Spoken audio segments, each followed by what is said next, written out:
कृष्णा पांडे और आप देख रहे हैं के न्यूज इंडिया। और अब बात करेंगे मौत का जाम।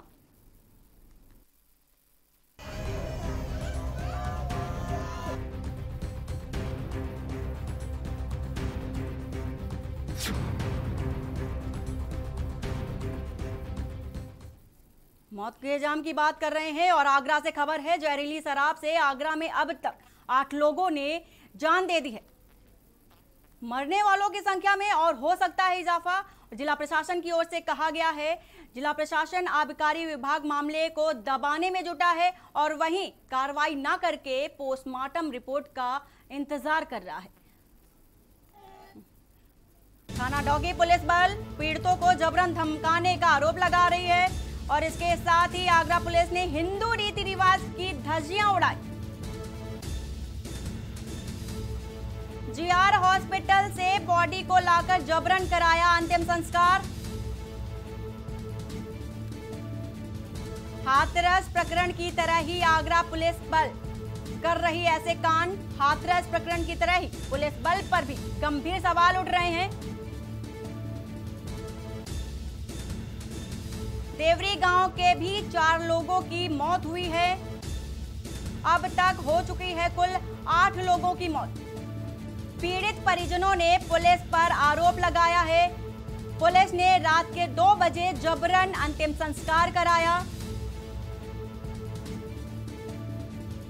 अभी रामवीर का अधजलासव मौजूद।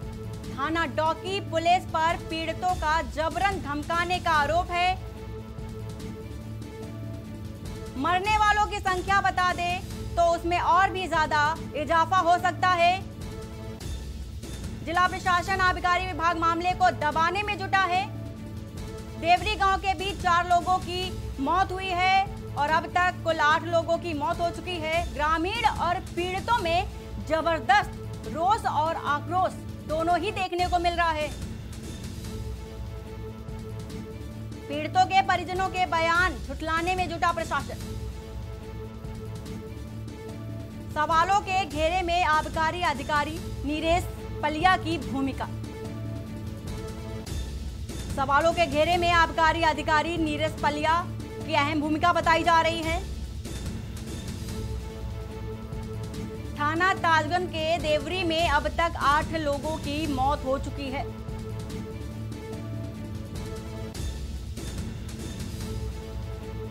रामवीर का पुलिस ने कराया जबरन अंतिम संस्कार।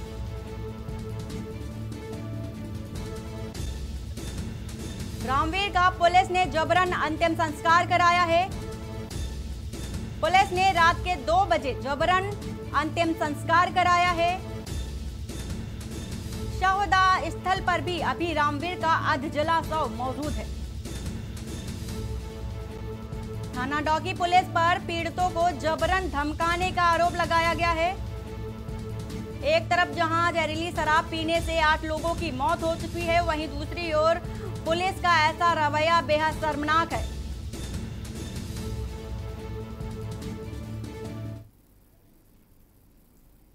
वहीं बात जहरीली शराब की हो रही है तो आंकड़ों की बात कर लेते हैं। प्रयागराज में 1.5 महीने पहले ही 21 नवंबर को प्रयागराज के फूलपुर में 6 लोगों की जहरीली शराब पीने से मौत हो चुकी थी।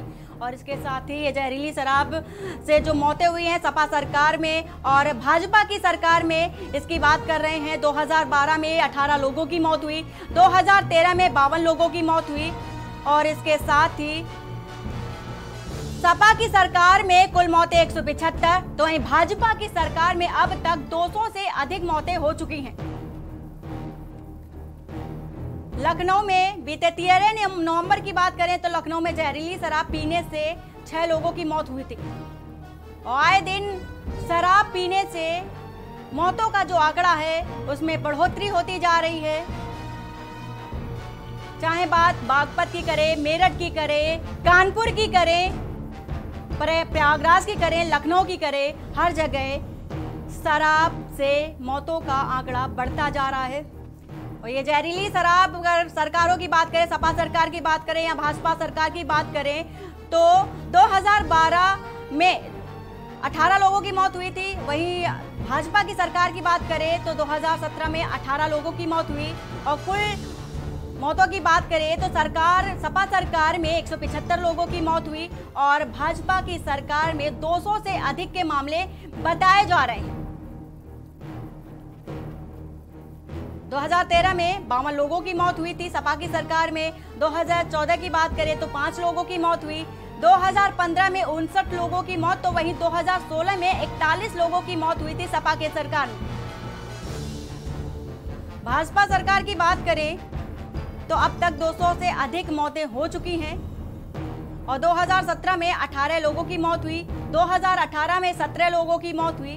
वहीं 2019 की बात करें तो सहारनपुर कुशीनगर में दर्जनों मौत हुई थी जहरीली शराब से। 2020 में 24 लोगों की मौत हुई थी और बात 2021 की करें तो 100 से अधिक का आंकड़ा पार हो जाता है जहरीली शराब से मौतों का।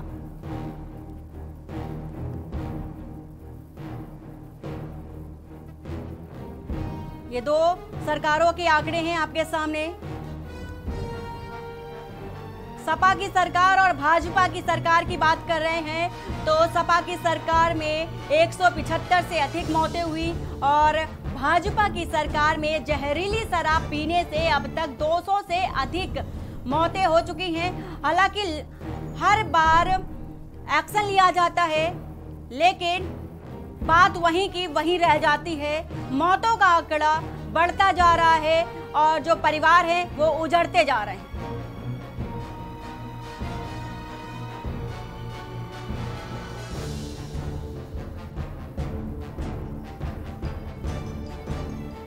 और इसी खबर को लेकर हमारे साथ अजेंद्र चौहान जुड़े हुए हैं। अजेंद्र, जिस तरह से बार बार जहरीली शराब के मामले सामने आते जाते हैं और जो सिस्टम है वो कार्रवाई की बात करता है और मामले फिर भी बढ़ते जाते हैं, तो कैसे इस पर अंकुश लगेगा और किसकी लापरवाही है? देखिए, बात की जाए अगर जहरीली शराब की तो लगातार अगर बात करते हैं हम पिछले कुछ सालों की तो बड़ी बड़ी घटनाएं देखने के लिए मिली हैं। अलीगढ़ की हम बात कर लेते हैं तो अलीगढ़ में दर्जनों मौतें हुई और वहीं आगरा की हम बात करते हैं तो आगरा के 2 थाना क्षेत्र जो आगरा के थाना ताजगंज और थाना डौकी के कोलारी कला गांव में जिस तरह से अब तक 8 लोगों की मौत हो चुकी है। हालांकि प्रशासन जिले के जिलाधिकारी का कहना है कि मौतों का कारण स्पष्ट नहीं है, शराब से मौतें नहीं हुई है। लेकिन अगर ये मौतें शराब से नहीं हुई हैं तो एक सवालिया निशान खड़ा इस बात पर होता है कि रात के 2 बजे आगरा की पुलिस के जो अधिकारी हैं वो वहां जाते हैं, पुलिस के सिपाही जाते हैं जिनकी संख्या 20 होती है और वहां जाकर 2 बजे रामवीर नामक मृतक का एक दाह संस्कार करा दिया जाता है। आखिर क्या वजह थी, क्या ऐसी जल्दी थी जो रात के 2 बजे हिंदू रीति रिवाज से अलग हटकर 2 बजे रात को दाह संस्कार कराना अपने अंदर एक बड़ा सवाल है। हालांकि के न्यूज ने इस खबर को जब प्रमुखता से दिखाया तो उसके बाद के न्यूज की खबर का असर हुआ और अब इस समय आगरा के ढोकी थाना क्षेत्र में जो सचिवालय है वहां पर आगरा के एडीजी जोन, जिले के जिलाधिकारी और एसएसपी आगरा और आईजी आगरा सभी अधिकारी मौके पर वहां पहुंचे हैं और वहां एक मीटिंग चल रही है कि जिस तरह के आरोप लग रहे हैं 8 लोगों की मौत यहां पर हुई है, कारण स्पष्ट अभी ना होने की बात कह रही है। पुलिस का कहना है कि पोस्टमार्टम रिपोर्ट आने के बाद कहा जाएगा। वहीं दूसरी ओर जिले के जो आबकारी अधिकारी हैं उनके ऊपर कहीं ना कहीं एक उंगली उठती दिखाई दे रही है कि जिले में नकली शराब का व्यापार धड़ल्ले से चल रहा है। जहां एक और उत्तर प्रदेश के मुख्यमंत्री योगी आदित्यनाथ बिल्कुल सख्त हैं और उन्होंने एक बड़ी कार्रवाई अलीगढ़ में अधिकारियों के ऊपर की थी और उसी कार्रवाई के डर से कहीं ना कहीं इस पूरे मामले को ऐसी छुपाने की कोशिश की जा रही है कि मौत का कारण अभी तक कोई स्पष्ट नहीं बता रहा है। ग्रामीणों के अंदर भारी आक्रोश है क्योंकि जिस तरह से पुलिस का रात में पहुंच जाना, दाह संस्कार का सामान, ये पहली बार देखा गया कि पुलिस दाह संस्कार का सामान खुद साथ लेकर जा रही है और वहां पर जबरन, जैसे कि पीड़ितों का आरोप है कि जबरन यहाँ पर दाह संस्कार करा दिया गया। ये एक बड़ा सवाल है। जी अजेंद्र, जिस तरह से जबरन अंतिम संस्कार कराया जा रहा था मृतक का, तो इस पर जो आला अधिकारी हैं जो इस मामले में शामिल थे उन पर क्या कार्रवाई की जाएगी? देखिए, अगर कार्रवाई की हम बात करते हैं सबसे पहली बात तो ये होती है कि पहले तो जो जिले के प्रशासनिक अधिकारी और पुलिस के अधिकारी पहले तो ये मानने को तैयार ही नहीं है कि ये शराब की वजह से मौत हुई है। उनका कहना है कि हैवी डोज, ज्यादा शराब पीना, दूसरा लंग्स इन्फेक्शन की वजह से ये मौत हुई है। तो जिले के प्रशासनिक अधिकारियों का यह बयान है। लेकिन वहीं ग्रामीणों के अगर बयान की हम बात करते हैं तो उन लोगों का साफ तौर से आरोप है कि शराब पीने के बाद ही हमारे घर के मेंबर की मौत हुई है और ये मौत की संख्या अभी तक 8 हो चुकी है। कई लोगों की हालत गंभीर भी है। तो एक ये बड़ी जांच का विषय है, मुख्यमंत्री स्तर से यहाँ ये जांच होनी चाहिए। जो जो अधिकारी इस मामले को दबाने में जुटे हैं उनके ऊपर एक बड़ी कार्रवाई होनी चाहिए। और अब अगर हम वर्तमान की बात करते हैं तो आगरा जोन के एडीजी जोन राजीव कृष्ण और जिले के तमाम प्रशासनिक अधिकारी, जिले के जिलाधिकारी अभी गांव के सचिवालय में बैठकर मीटिंग कर रहे हैं। सारी बातों का निष्कर्ष निकाला जा रहा है। जिस तरह से आरोप है कि अभी दाह संस्कार जबरन कराया गया, उस बात का भी निष्कर्ष निकाला जा रहा है। लेकिन यही एक बात तय है कि रात के 2 बजे जाकर जिस तरह से रामवीर नामक मृतक का दाह संस्कार पुलिस द्वारा कराया गया, जो कि पीड़ित परिजनों का आरोप है, और गांव में इस बात का आक्रोश देखा जा रहा है। लगातार कैमरे के सामने भी पीड़ितों के परिजनों ने बोला है कि पुलिस के 20 लोग आए थे, उन्होंने दाह संस्कार कराया है। एक बड़ी बात यह है और एक कार्रवाई का इंतजार है यहाँ पर। अगर ये बात सत्य है तो एक बड़ी कार्रवाई होनी चाहिए। जिले के चाहे प्रशासनिक अधिकारी हो या पुलिस के अधिकारी हो, उनको पर एक बड़ी कार्रवाई होनी चाहिए जो लीक से हटकर काम कर रहे हैं और कहीं ना कहीं मामले को दबाने की कोशिश कर रहे हैं। जी बिल्कुल अजेंद्र, जिस तरह से ये आगरा में 8 लोगों की मौतें हुई हैं जहरीली शराब पीने से, इससे पहले भी बात अलग, अगर हम अलीगढ़ की करें या बुलंदशहर की करें, जब जहरीली शराब पीने से यहाँ पर मौतें हुई थी तो सीएम ने सख्त कदम उठाते हुए जो अपराधी हैं, आरोपी हैं, उन पर रासूका लगाया था। तो ये हम अब ये मान सकते हैं कि अपराधियों पर, आरोपियों पर इसका कोई भी प्रभाव नहीं है, किसी तरह का कोई डर या खौफ नजर नहीं आ रहा है। हाँ देखिए, बिल्कुल अगर बात करते हैं यहाँ पर आगरा की, तो अलीगढ़ में तमाम जो रास्ता लगाई गई, तमाम जो प्रशासनिक अधिकारी थे, आबकारी अधिकारी थे, उनको ऊपर तलवार लटकी। लखनऊ तक के अधिकारियों को वहां पर निलंबित किया गया। लेकिन आगरा की हम बात करते हैं तो आगरा में तमाम जगह ऐसी हैं जहां पर जो नकली शराब बिकती है, और उस नकली शराब को ग्राम के लोग ज्यादा पीते हैं। क्योंकि अगर जो आबकारी कोटे से जो दुकानें उठती हैं, ये हकीकत है कि आबकारी कोटे से दुकान उठने के बाद जब ग्रामीण इलाकों में वो देसी शराब की दुकानें खुलती हैं, इंग्लिश शराब की दुकानें खुलती हैं, उन शराब की दुकानों पर नकली शराब बेची जाती है।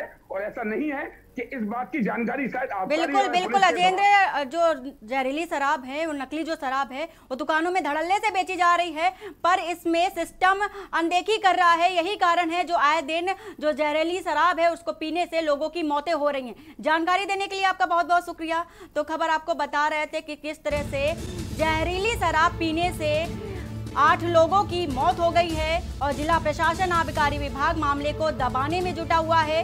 और इसके साथ ही जिला प्रशासन आबकारी विभाग मामले को दबाने में जुटा हुआ है। पीड़ितों की जो गुहार है वो भी नहीं सुन रहा है।